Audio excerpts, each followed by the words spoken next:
monster?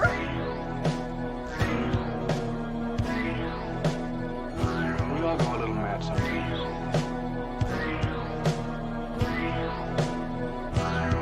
You lied and I died! I'm feeling woozy, yeah! They're coming to get you, Barbara. How's it hanging, Phil? What's the prime time, bitch? Come and get it! So either put the gun down now, or kiss your ass goodbye. Let's get this party started. I agree, Dana. Let's get this party started. So, welcome back to Sledgehammer Horror, guys. I am Ken Sledge. And I'm Ashley Sledge. And let's talk horror. So, if you guys saw our Horror Hound video, you know that we got to meet Kristen Conley. And we actually showed her our live episode and how we start everything off with, I agree, Dana, let's talk horror. And she genuinely thought it was cool. Like, she was like, that's really, really awesome. And it was really cool to be able to show her the impact that she has on our channel. So I thought that was really awesome to be able to show her that in person, and she was such a sweetheart. So, hey, thank you, Sean. Thanks, Sean. What's up, Jerry? It was awesome seeing you there as well. What's up, Anthony? Hey, Anthony. What's up, Terrell? I'm going to be hitting you up Hello, Terrell. next weekend, Terrell. We got to do a little business transaction next weekend, buddy. What's up, Adrian? Hey, Adrian. Oh, I'm sorry, buddy. That sucks. It's going around. It is. Hello, Jeannie. Hello.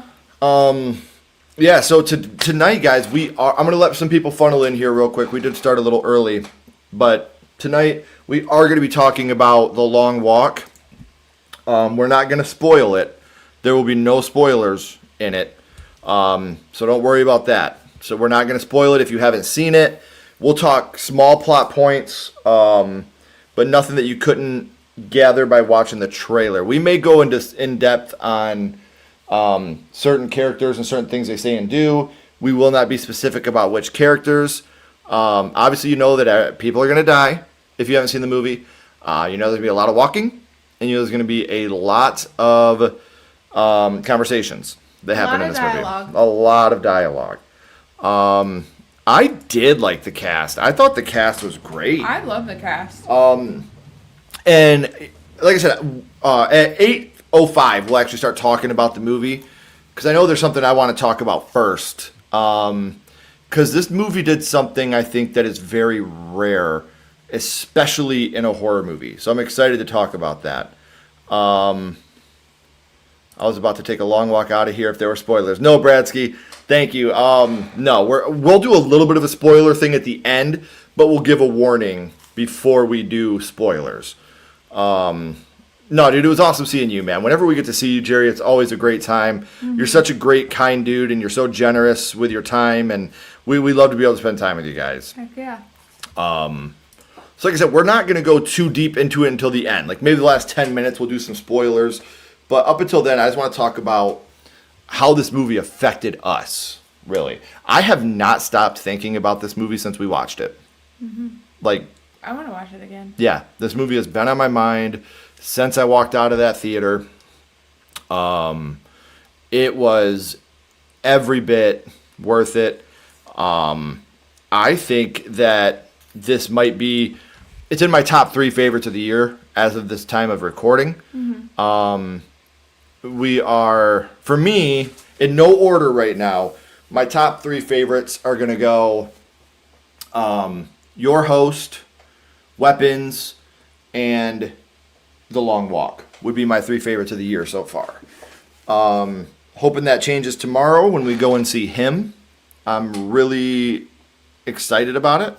I have very low expectation for it. Ashley's always kicking the damn table. Ken does it too, so. Yeah, she's not as excited about Him as I am, but I'm very, very excited. What's up, Heather? Heather. I'm currently reading the book, about 40% into it, hoping to watch it Sunday.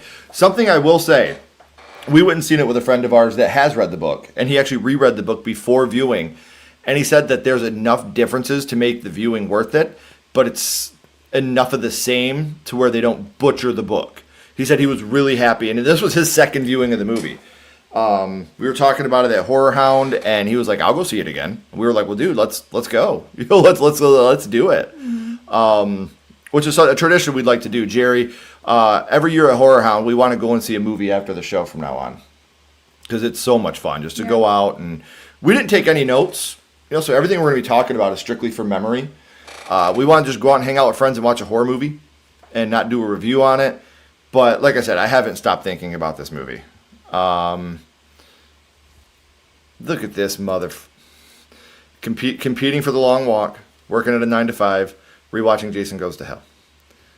T. Parker, that is not funny. You bastard. What's up, Ashton? Hey, Ashton. Yeah, this movie definitely hits hard. One other thing I want to say before we actually get started in this, if you haven't seen The Long Walk, please go watch this movie. Yeah. I really went into this blind. I watched the initial. We didn't even do a trailer reaction for it because I watched the initial trailer, and I didn't want to dissect it. I didn't want to do anything with it. It was just, let's go watch this movie. I don't know. I guess I expected something different. I thought it was gonna be like a metaphor. Yeah, I thought it was like a creature. I thought there was a creature type deal. And there's not. There's not. It's pretty straightforward. Yeah. It's about a long walk. Really? See, I'm glad you feel that way, because everybody I've talked to has been head over heels in love with this movie like me. So it's nice to see people that didn't enjoy it as much. It's definitely very emotionally draining. Yes. I maybe not watch it if you want something uplifting. It's not really one of those. It's not like a fun, I'm gonna put this on for fun type movies. Right. Oh yeah, you're not gonna have fun with this movie. That's 100%. What's up, Catch Rule? Oh, easily 5 times. Hey, can you send me this, Terrell? A guy in the custom sneakers world did some boots for the main cast. Oh, that's nice. amazing. Terrell is going to be sending us a package as well, and we're going to do it. We have a couple other packages here in the back. We're going to do a whole Sledgehammer horror unboxing. I'm very excited for you guys to see that. Like I said, I'll be getting a hold of Terrell next weekend. We'll be ironing out all the details on that. I can't wait for you guys to see this shit. It is epic. It was a great movie. Mm-hmm. I'm with Daniel. Long Walk was good, but I wanted more. That's fair. 3 out of 5 is still very good, especially in my world. That's an incredible score. I think I gave it 4. Yeah. It definitely has its issues, but never. No, I don't have the patience. My daughter is. My daughter's writing a novel right now, and it's amazing. It's so good, Bobby. So good. It's like a zombie apocalypse told from a child's point of view. And it's incredible to read.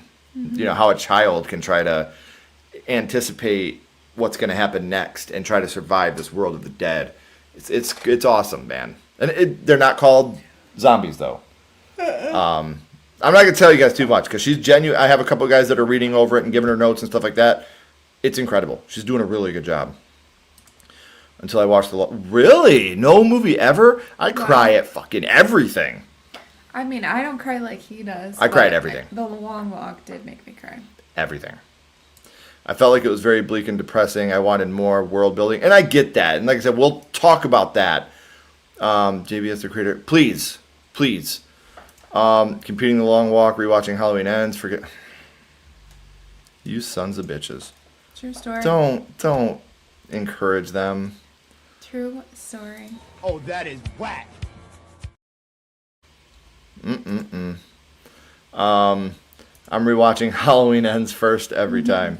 Okay, guys, we are going to actually start diving into The Long Walk. So, basic plot synopsis. We're in a post-apocalyptic world where, it's famine everywhere. No one has money. There aren't many jobs. So one man from each state is going to compete in the Long Walk. It's a voluntary sign-up. And if your name gets drawn, you get to compete in the Long Walk. You have to stay over 3 miles an hour. You have to stay on the path. If you fall below 3 miles an hour, you get 1 warning. You get a second warning if you don't catch up. And then your third warning, you get a ticket. And your ticket is a gunshot. You're done. However, if you get a warning, if you do not get another warning for an hour, that warning goes away. So And we have a really good cast, like we were talking about. David Johnson. I don't know if it's Johnson or Johansson. I don't know how you say his last name. I want to say Johnson. Mm-hmm. We knew him as Andy in Alien Romulus, He's so the good. android. I loved him in Alien Romulus too. Like, yes. He made you fall in love with him in that movie. He made you fall in love with him in this movie. Mm-hmm. Cooper Hoffman, who I didn't know was Philip Seymour Hoffman's son until I was educated by my friend Cody Leach. But once you know that this is Philip Seymour Hoffman's son, you can totally all you see gotta do it. is look at him and yes. be like, okay. Yes, those are our two leads essentially throughout the film. Yeah. And then you got Mark Hamill.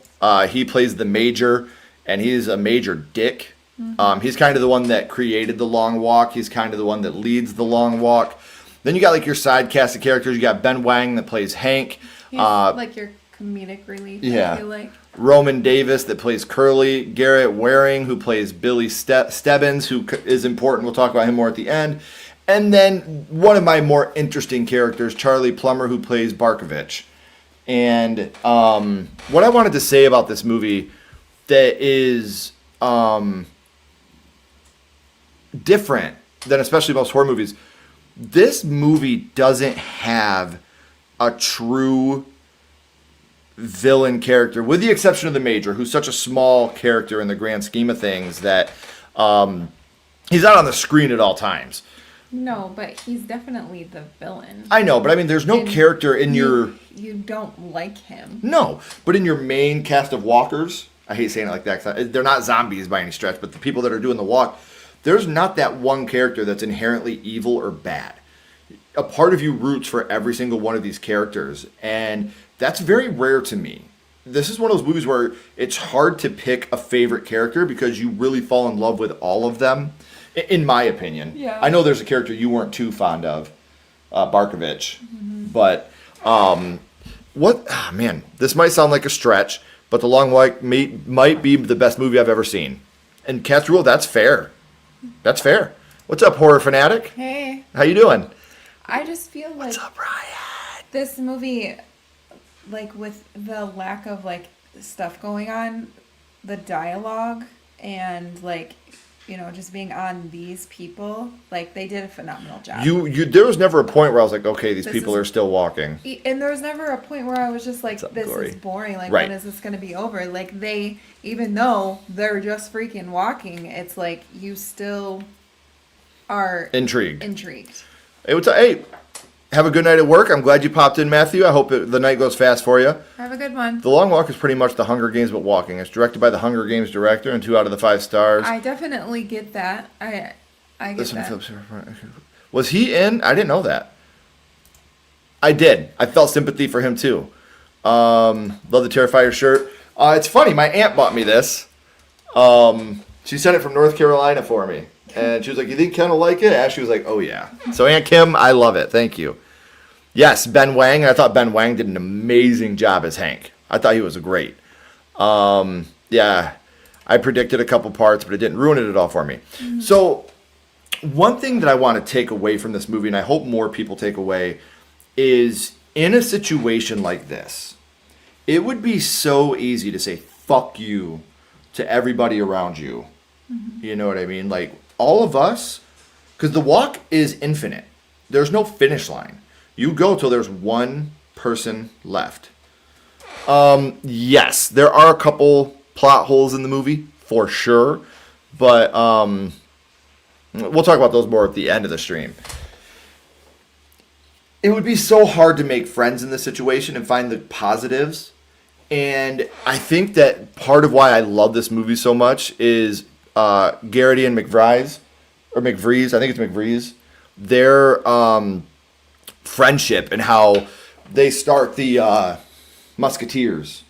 You know, they all looking out for each other. They're all trying to help each other. The 4 Musketeers. Yeah. But this movie punches you right in the fucking stomach right off the rip. An actress that I've been a big fan of for a very long time. Judy Greer. Holy shit, she's great in this movie. The little bit of screen time that she has is very impactful, and very memorable. Yeah. And I've been a Judy Greer fan for a very long time. Very, very long time. She's awesome. I've always loved her. Me too. I know a lot of people bitch that she was miscast in Halloween and Halloween Kills, that her dramatic chops in those movies weren't very good. I've heard a lot of people bitch about that. I disagree. I think she was fine in those movies, but she was absolutely phenomenal in this. And there's so many things about this movie, like Garrity, who I don't know if I would call McVrees or Garrity our main character. They're both kind of co-leads in this movie. But like he takes a baseball with him. So like they can play catch while they're walking and he can bounce the ball. You know, the minute I saw a baseball, I was like, okay, let's go. Let's go. Yes, I totally agree with this. Yeah. Judy Greer scene in the opening told you how effed up this movie was going to be. She was amazing. She's so good, and like as a mother of an older kid that's going to be going off, like it really hit home. Like obviously it's not to this extent, but still we're about to lose our son. Well, we're not going to lose him. We're just he's going on the long walk, guys. He's about to be 18, and he's going to take a long walk out my fucking door and stop eating all my food. He is not. Stop it. But I think that with this movie and that situation, it's hard to be upset with the boys that made it, but it's also heartbreaking because out of the 50 of them, only one can make it. The other 49 are going to die. And that's just how it is. And yet, in this darkest time, because if you win, I don't think we said that earlier, if you win, you get one wish and a fortune. A lot of money. They don't give you an exact amount of money, but it's a fortune is what they say. And there's this amazing scene where everybody's telling their wishes and what they're going to wish for. And a part with Hank. He's like, I'm going to wish for 10 naked ladies. It's like, come on, Hank. Right. It's actually funny because he's like, I'm going to wish for 10 naked ladies. And they're like, Hank, you're going to have all the money in the world. You could buy naked ladies. He's like, yeah, but that's gross. I don't want to have to buy them. He's like, that's gross. Yeah. They're like, well, if you're wishing for it, somebody's got to buy them. And he's like, oh, I didn't think about it like that. Like little things like that were funny. And there was like another funny part at the very beginning where this kid walks up and they're like, how old are you? How are you in this? And he's like, I'm 18. 18. And they were like, if you're a day over 12, I'll eat my fucking shoe. Like, it's little things like that. But having Mark Hamill play the Major, too, I think was very cool. Because we all know Mark Hamill is always... I've always looked at him as Luke Skywalker, obviously. And then, obviously, the voice of the Joker in the animated Batman series. He did the role of Chucky in the remake. The voice of Chucky in the Child's Play remake in 2019. He did that voice. He did great. But is this a perfect movie? No. There are a lot of plot holes in this movie. But in the darkest time, the absolute darkest time in these guys' lives, they're still helping each other. Well, they essentially, build a brotherhood and, That's what a big thing about this movie is brotherhood. It definitely is. And I feel like even, with today's, issues and everything like that, it's very relevant still to, today. You could...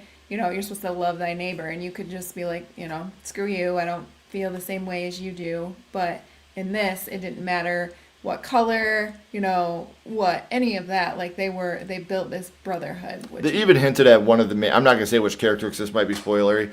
They hinted at one of our mains being homosexual, and, it didn't matter. No. It was talked about for about a half a second. It's like a blink and you miss it moment, and then they move on to the next thing. And just the way that these characters loved each other in the darkest time, how do I want to say it? I was envious of that because we live in a world where even when it's not the darkest of times, where our lives aren't on the line, we're still fighting all the time. And there's no unity. There's division over everything.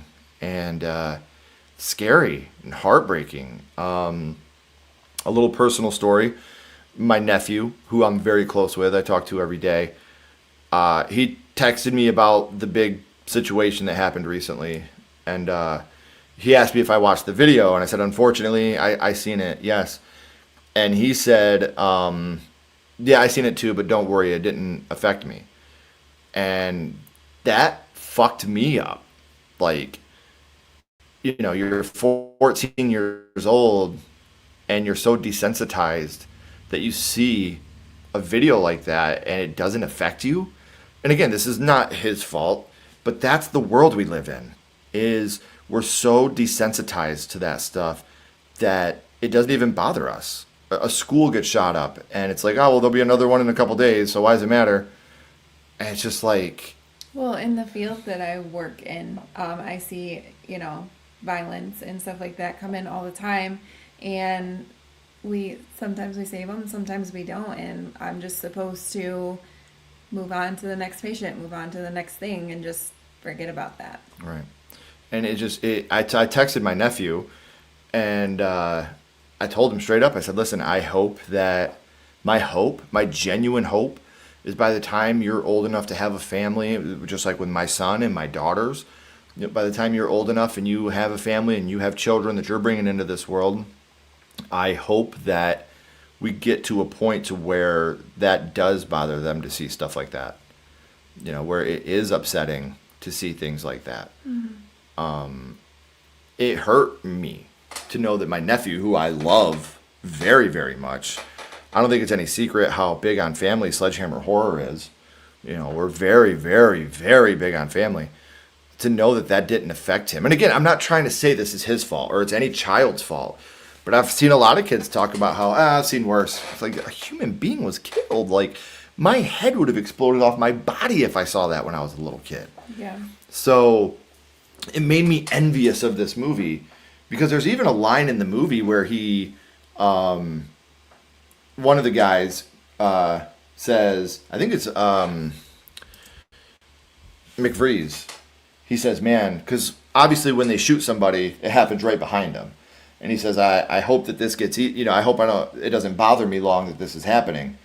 And then Garrity says, my fear is it's going to stop bothering me. Right. I'm going to get desensitized to these people that I'm with dying.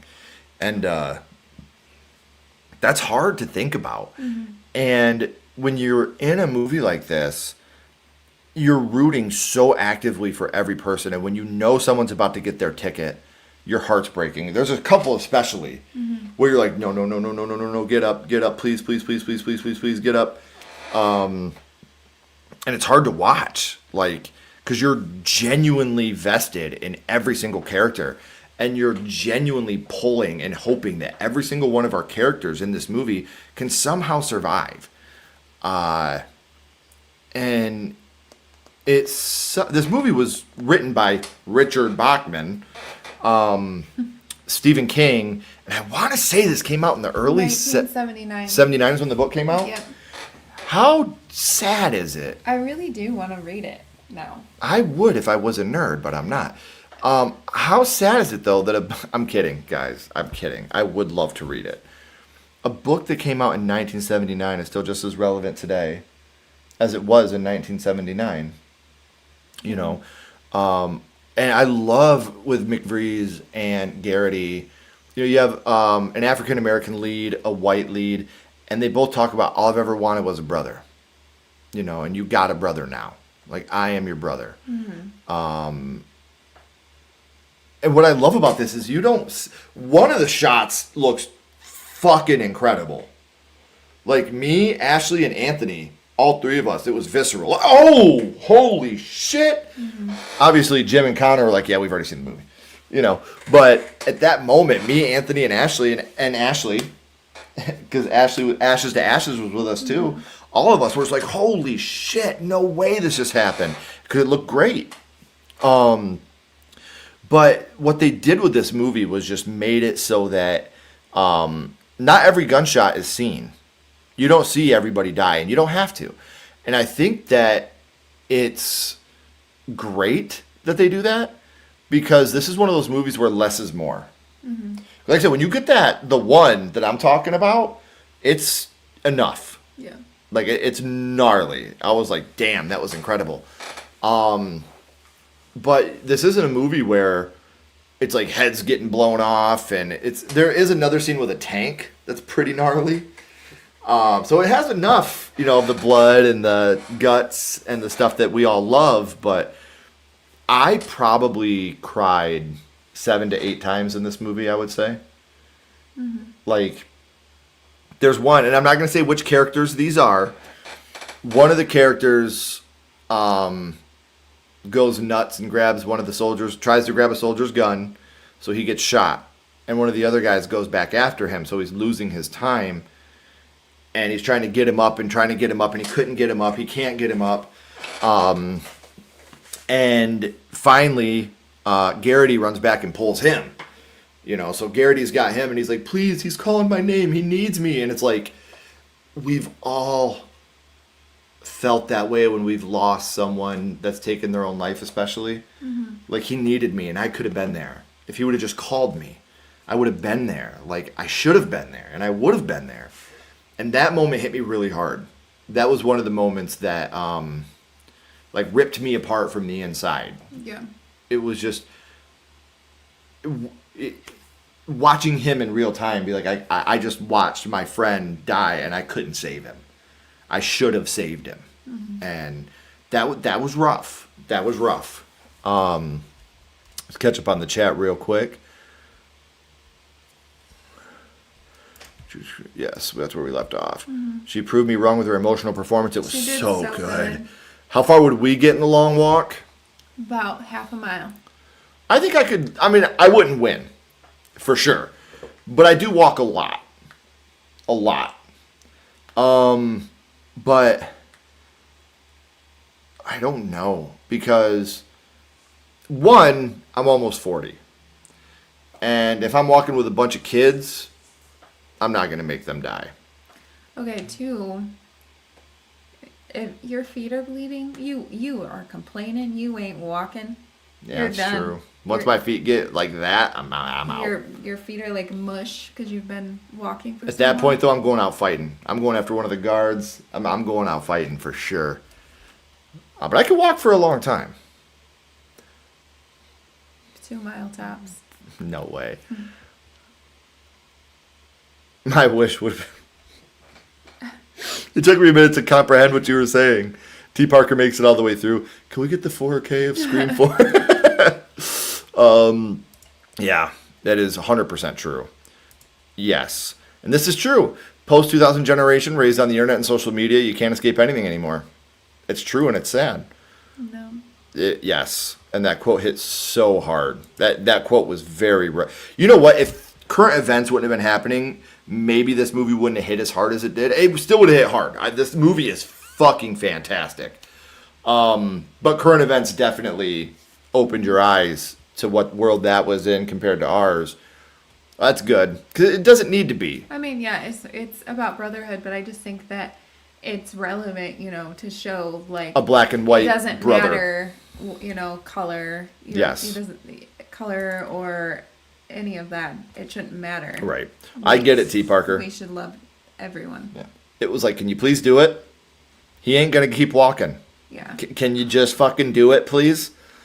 All right, so guys, we are gonna spoil some stuff now because I really want to get into the ending. So, if you have not seen The Long Walk, we're gonna spoil some stuff now because this ending, I think, deserves to be talked about because it's one of my biggest negatives of the movie. So, 5-second warning, and we're going to start spoiling things. 5, 4, 3, 2, 1. I hate McBride's wish. I hate it. I hate it. I hate it. I hate it. Let me tell you why. Okay. So Garrity won't tell anybody what his wish is. He won't tell anybody. He's like, nope, it's like a birthday wish. If I say it, I'm jinxing myself. I'm not going to do that. Well, the real reason. Yeah, the real reason is he wants to end the long walk. But one of the stipulations is... major. Well, that's what he says. He wants to end the long walk, but he can't. Because one of the stipulations of your wish is you can't end the long walk. So he says he's going to wish for a carbine, for a gun, and he's going to shoot the major in front of everybody. And McVries, I don't know if it's McVries or McVries, I can't remember. But he tells him, like, my wish is going to be that two people can survive the long walk. You know. So then you can have a brother. You know, and I was like, that's fucking beautiful. You know, and you're rooting for both these guys. But, and he's pretty much telling him, like, you know, rise up above, like, you know, the major is a piece of shit, like, rise above it. Let's beat him with humanity. Yeah, and, you know, he says, being alive, you know, this is beautiful, like, just look around you at, like, the beauty. You have to look at the beauty of things. And, like, he's trying to be, like, this positive person. And for Garrity. Yeah. And Garrity, what's that actor's name? Cooper Hoffman. He's fucking incredible. You know, and he's like, you have that brightness in you. I don't. And he talks about how, you know, when I was young, my dad would tell me about the old times. He'd play me old music from before the war and, you know, read me books. And you weren't supposed to do that. Yeah. Well, someone told on his dad, and his dad the major came and took him out in the street and was like, you know, had him at gunpoint and was like, you can either bow to me, essentially, and, you know, live by our rules, or you can die. And the dad looked over at his son and was like, don't ever forget who you are. And then the major shot him right in front of him and his mom. And this is where, you know, his hatred for the major comes from. Yeah. You know, Garrity. And so we get to the and we're going to talk more about other shit, but we get to the climax of the film, and McVries sits down. You know, he's going to let Garrity win. And Garrity goes back to him. He's like, you can't do this. You can't do this. Please. Just walk for me a little bit. Yeah, walk a little bit more for me, please. And he gets up and he starts walking, and when he turns around, Garrity is sitting down. And they shoot Garrity. And McVries is the winner. And he tells him, remember, you have it in you, I don't. You know, for the positive, for the light. Yeah, it's just to change, you know. Change the world. Change the world. You know, well, he gets shot, so McVries is the winner. And the major's like, congratulations, son, what's your wish? And he says, I want a carbine. And he's like, that's what you'll get. And he says, no, I want that one. I want to give it to my son someday and show him I beat the long walk. And then he shoots and kills the major and then just keeps on walking away. Like you didn't just walk 1,000 fucking miles. But I was so... My ass is sitting down. Yeah, I was so bummed at this ending. Because... I feel like it's like the human, like, you know... Revenge. Yeah, like, obviously, if someone put you through all of this, killed people that you cared for, like, this is kind of like the I can't rise above type deal. And I really wanted him to rise above. Yeah. That was my thing. I wanted him to rise above. I wanted him to make real... And I guess, yeah, I mean, he did make real change because the major's gone now. But what's stopping the next guy from stepping up? Yeah. And taking over what the major did? Another character that I'd really... there's two more characters I really want to do a deep dive in, and I'd like to know your guys' opinions on some of this stuff too. So please keep chiming in and let me know what you guys are thinking about this, because I would love to know your guys' opinions. I know Ashley would as well. I don't want to speak for her. Mm-hmm. I want to talk about... what was his name? Stebbins. So Stebbins is the odds-on favorite to win. He's very physically fit. They're like, what, is this guy a bodybuilder or what? Mm-hmm. Well, he starts to get sick as they're walking, and it's not looking good for him. And he's like, well, I'm the major's bastard son. You find this out at the end. And he's like, and I want to win so I can look him in the eyes and be like, I want my wishes for my dad to accept me and let me move in with him. And he ends up not. I mean, you find out that he has a bunch of illegitimate kids. Yeah, that, you know, he obviously the major isn't a very, very good person at all. No, in any facet. In any. But yeah. I think another reason why it really, really bothered me is because, like, when you go back and, you know, he when he sees him, he's like, hello, son. Like he knew. Like, yeah, he knew who he was. And you still put your, your own flesh and blood through something like that. And it's just like, fuck you, Mark Hamill. You of all people should know how having a shitty dad is. Darth Vader was your dad, all right? You of all people. Where do you think he learned it from? Yeah, you of all people should understand and respect the fact what a bad dad was. Yeah, she doesn't like Star Wars. I don't. So that I thought was another emotional gut punch as someone that can relate. Now, the last character I want to talk about, and this is probably the most polarizing character in the movie, is Stebbins. Stebbins is your typical Stephen King bully. I don't know how to describe Stebbins. He's like someone that got bullied himself. Never had any friends. Never really had any friends in school. Probably got bullied himself, and now he bullies to feel good, to make him feel good about himself. Like that's the best. Those way are the walls he to built describe up. him. Like like how people build walls like that. Like, and now he doesn't want to let anybody in because he's scared of getting hurt and bullied again. Well, he doesn't. I don't think he knows how to be a friend because nobody ever let him be a part of their group. And he does bully a kid that ends up dying. Yeah. Getting shot. And they keep calling him killer. And he's like, you can't do that. I didn't want that kid to die. And he finally does break down. And he's like, I didn't want that kid to die, man. Like, I was just messing with him. I didn't want him to die. And I believe him. Yeah, like, I believe his character. And he even says, like, I've never been a part of a group and like wants to be in their little musketeer. Yeah, musketeer, and they're like, okay, you can be a part of it. But this is the only part that really confuses me, is right after he takes a spoon and unalives himself for the group. Mm-hmm. He's like, I'm going to do this for you guys, maybe but I'm going to do it so you know that I'm taking myself out to have one less person. These guys aren't going to get me.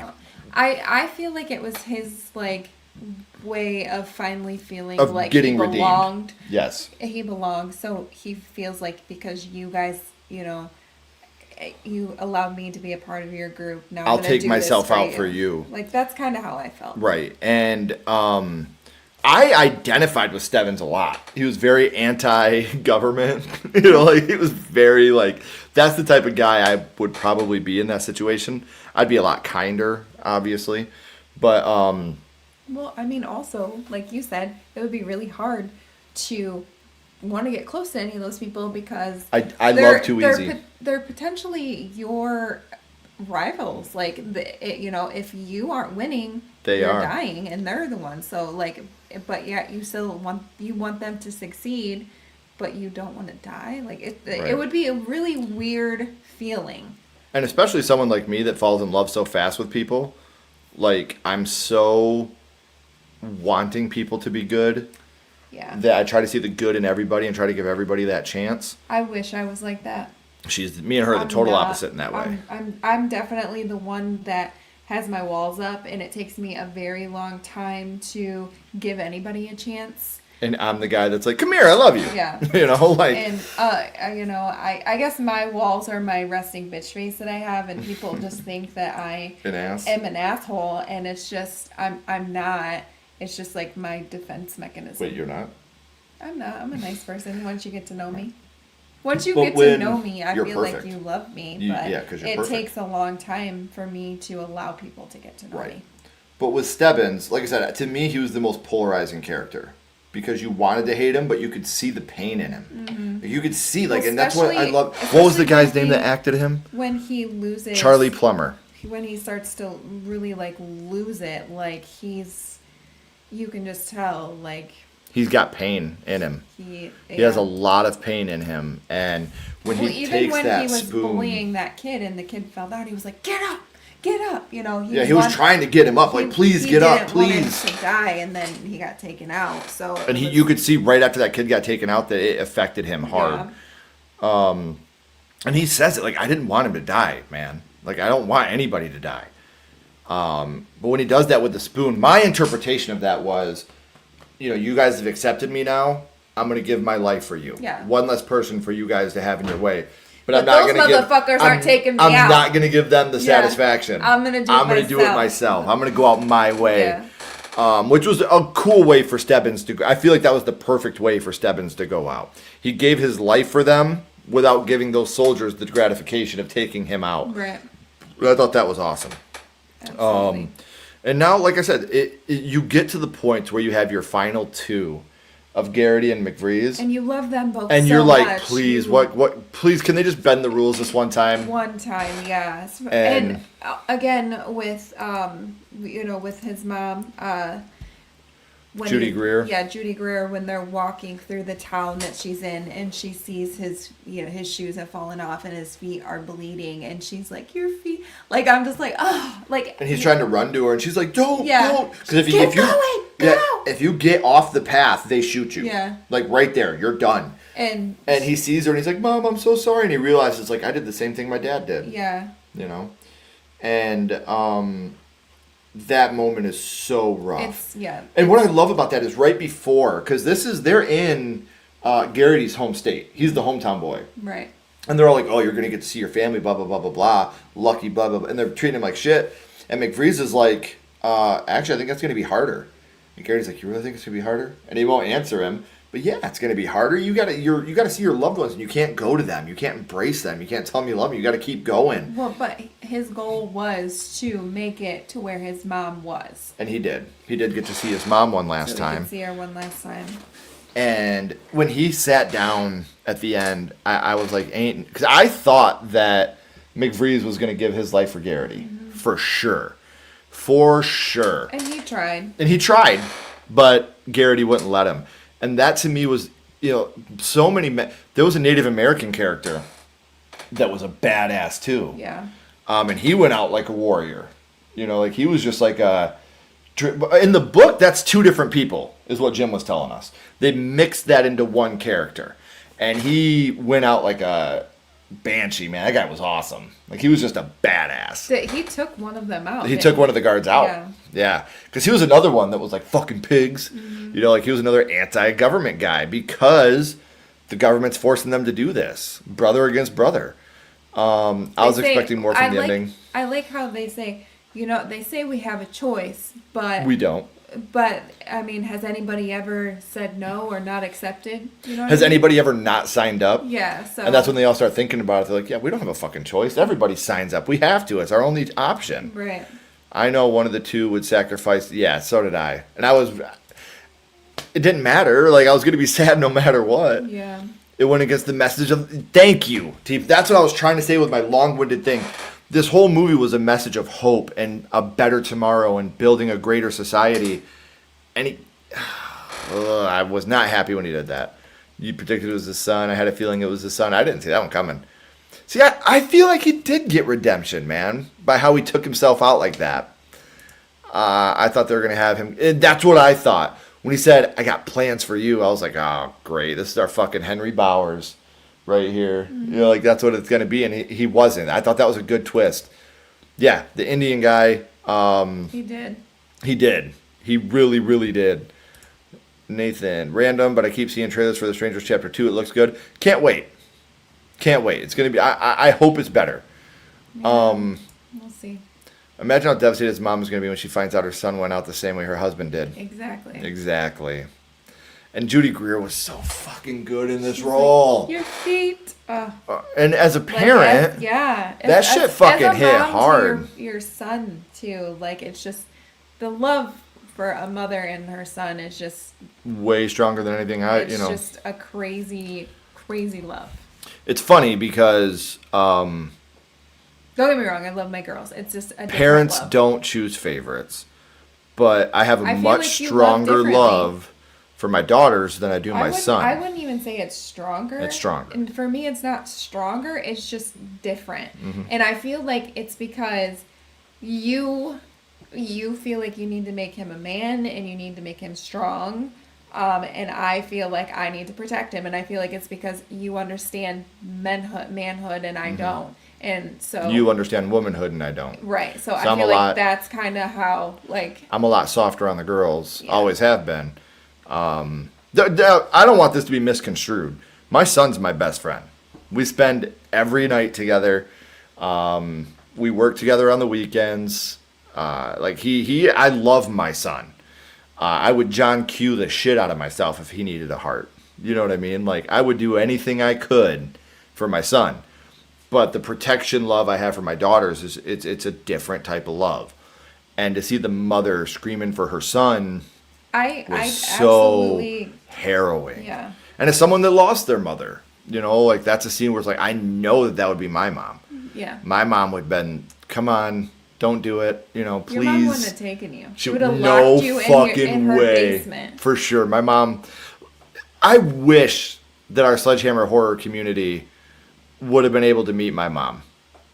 Like, she was my best friend, you guys. Like, for real. Like, we hung out together all the time. I went and chopped wood for her, did the wood burner for her. We went to movies together. Mm-hmm. She called me like 17 times a day to the point where it annoyed the piss out of me.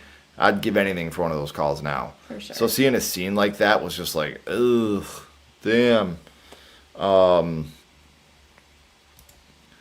Imagine how, yeah, that's where I was just at. Who knew that 2025 was the year of the Richard Bachman adaptions? It's so funny because I didn't even realize this was a Richard Bachman adaptation until we were talking to Jim. Yeah. He was like, this was actually Richard Bachman. And I was like, shut up. Really? I thought it was under King, but it wasn't. It was under his... We definitely went into this with, like, no education at all on it. Knew nothing. I had seen the first trailer, and that was it. Yeah. And I was like, nope, I'm not watching anything else. I'm going to go into it blind. I feel like even, any of Stephen King type, like, adaptions, like, we at least know something about it. Because of the education we have of King. Yeah. I don't know much about Richard Bachman. That's just a fact.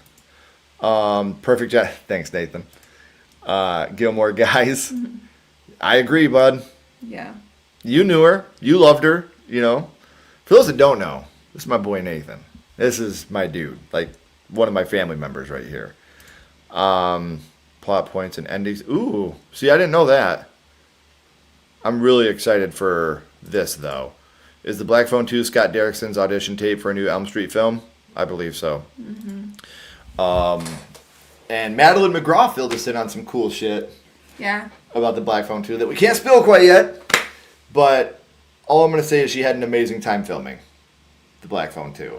Well, I mean, yeah. She just said that she does a lot of stunts. And let's leave it at that. She's excited about it. She's excited for all of us to be able to see it because she did her own stunts in this movie. Yeah. We'll say that. Because I told her, I said, don't spoil it for me. I was like, but if you die in this movie, I'm going to be sad. And she was like, I did all my own stunts. I was like, I love you. Come here. That's all I need to hear. So that was cool. But, yeah, so that's, like I said, we just really wanted to talk about The Long Walk a little bit, guys, and how relevant it is. So if you guys haven't seen The Long Walk, I implore you to go see this movie. This is one of those movies that deserves to be seen in the theater with a group of people. We'll be going to see Him tomorrow. Mm-hmm. So our review will be up for that Saturday morning. I wish I was more excited for Him, but I'm not. Who? Him. Who? Don't take my joke. She did that to me earlier, and I was like, are you serious right now?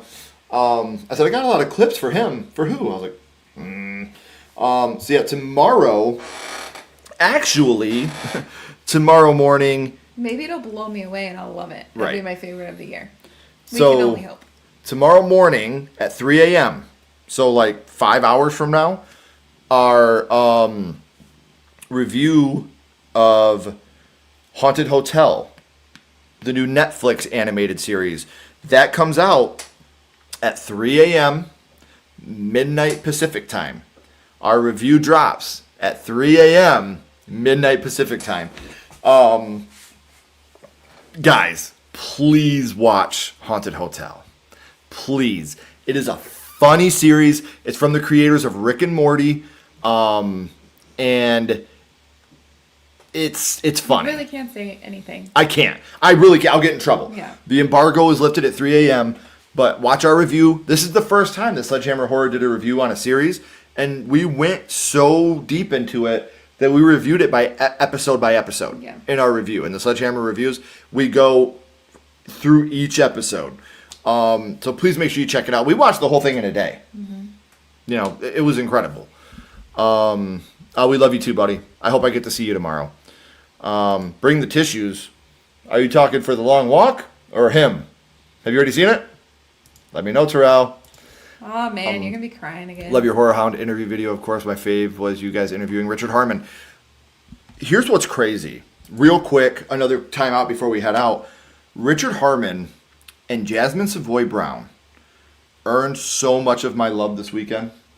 Richard Harmon was the kindest dude. He came up, gave us hugs, talked to us for a little bit. We asked if we could interview him. He was like, dude, absolutely, let's go. And he was genuine, really kind, really sweet.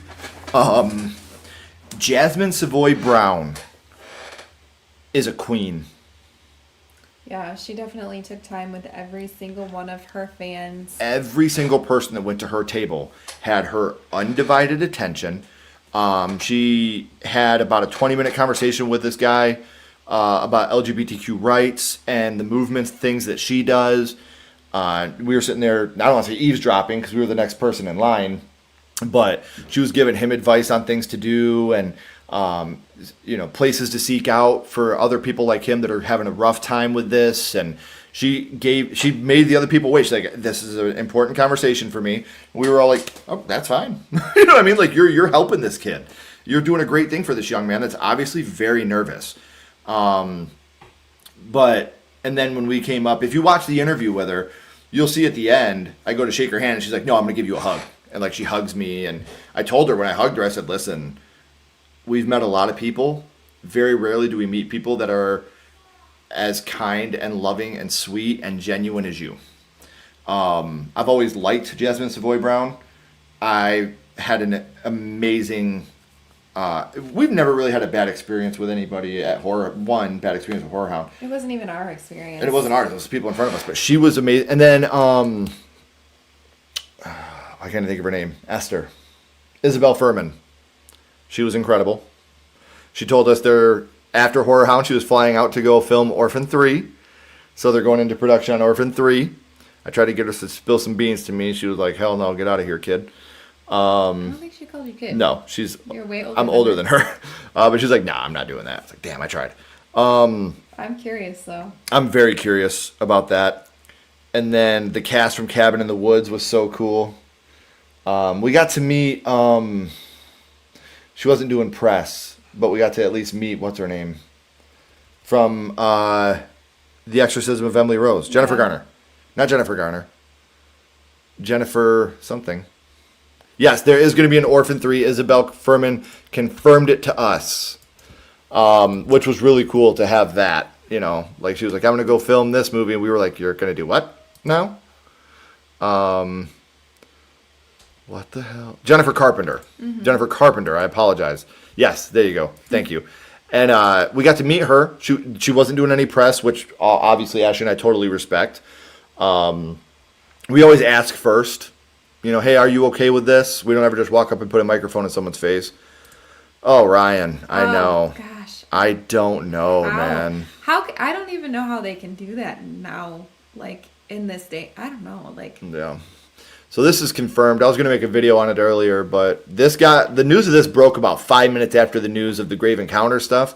So I did the video on the Grave Encounter stuff because that was the one that broke first, but did I tell you about the Grave Encounters news? You did not. They're rebooting Grave Encounters with Justin Long. All right. I'm in. Check it out. Yeah. Yeah, I don't know. I guess we'll see. We'll see how that could go. God damn it, T. Parker. Jennifer Carpenter is in Dexter. You should watch Dexter now. We'll get there. But this, okay, I'm with Ashley Stop here. lying. One, how do you recast Felissa Rose? You don't. You don't. This is another one where you are never going to be Felissa Rose. How do we get another Angela? You're going to have to take like the meat and the potatoes and make it your own? Yes. You can't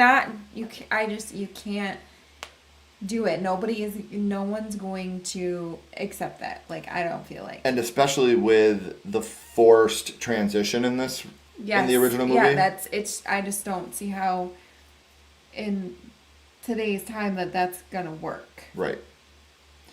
I don't know. Like I said, obviously we'll be there. From what I'm hearing, word on the grapevine, Felissa Rose. Keenan, right? That's yeah, the it's one. Keenan. Yeah. Felissa Rose is 100% on board.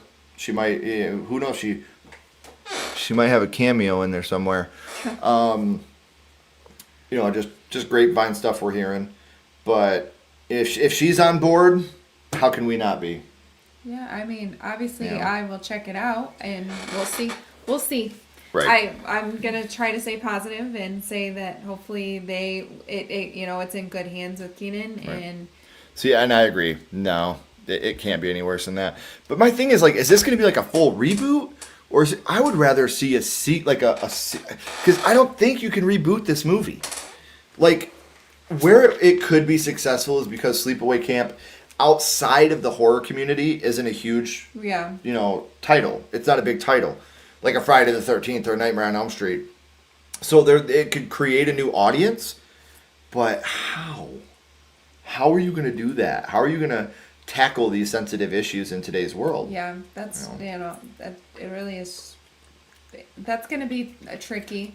The cast is gonna be tricky. Who Because not only are you going to have to recast Angela Baker, but you got to recast Ricky. Well, Ricky, and you have to recast the mean girl, Judy. Judy, like. I don't know if I can hear someone else say "eat shit and live," Bill. Yeah. Yeah. I mean, they probably won't say that. Because if they do, I'm just gonna be like, oh. Yeah. They'll make it more age appropriate and be like, "Eat poo and live, Bill." No. I don't know what they're gonna do or how they would tackle that, but okay, we'll see. See, and this right here, boop, boop, boop, boop, boop. They gotta keep Grave Encounters as a found footage film. Mm-hmm. They have to. I think that's part of. I think they should bring the kid from Part 2, the one that played in Final Destination. They should bring him back for it. Yeah. I think that would be awesome. Richard Harmon, like have him come back in this one and play another role. Mm-hmm. That would be dope. But Justin Long and Kate Bosworth, who we just watched in Coyotes, they must be a couple in real life. Power couple. Yeah.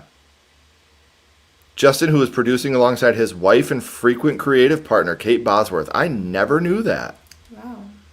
We just watched them in Coyotes, which our review for that is coming soon as well. I didn't know that they were married, and here I am, a Justin Long fan, and I didn't even know that. Yeah. But yeah, that's a power couple right there. Those are two good-looking people right there. Yeah, they are. They're both hot as hell. They are. I'll take Justin, you take Kate. Sure. They're both great-looking people, and they're both, masterminds. Mm-hmm. So. Yeah, and they definitely have on-screen chemistry. Yeah. So that is true. That is very true. I thought he was with Seyfried, but I guess that's it. Yeah, I know. And they're married. It says right here, alongside his wife and frequent creative partner. Mm-hmm. So the original film followed a doomed crew of a ghost hunting reality show when they stumble across real terror in an abandoned mental hospital. The new film aims to modernize the concept into a cinematic experience, heightening the dread, claustrophobia, and psychological terror that made the original a fan favorite. There's one word in there that bothers me. The modernize? Nope. Cinematic. Because to me that says that it's not going to be found footage. Yeah.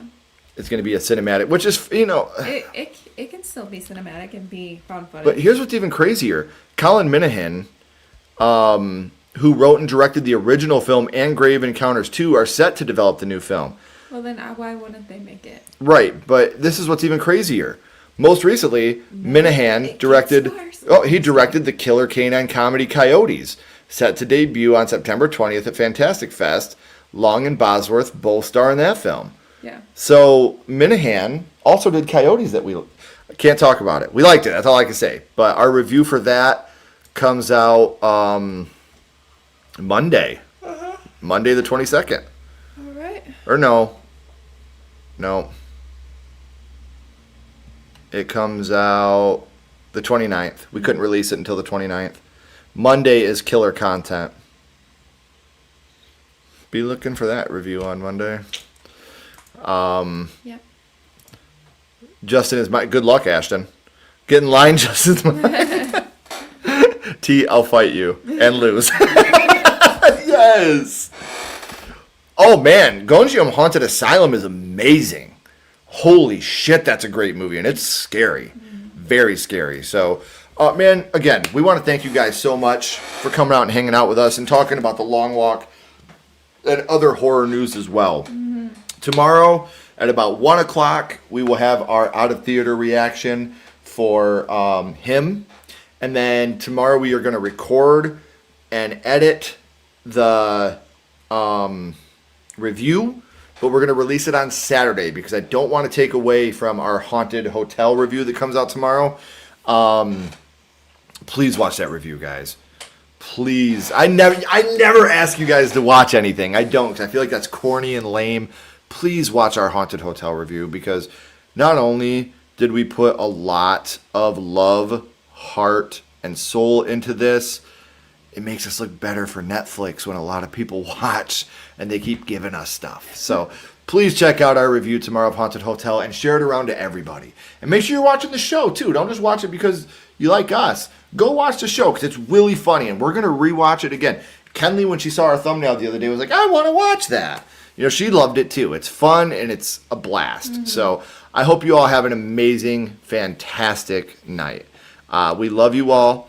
Be kind to each other, please, please, and just show love. But until next time, you guys, keep talking horror. Stay who you are.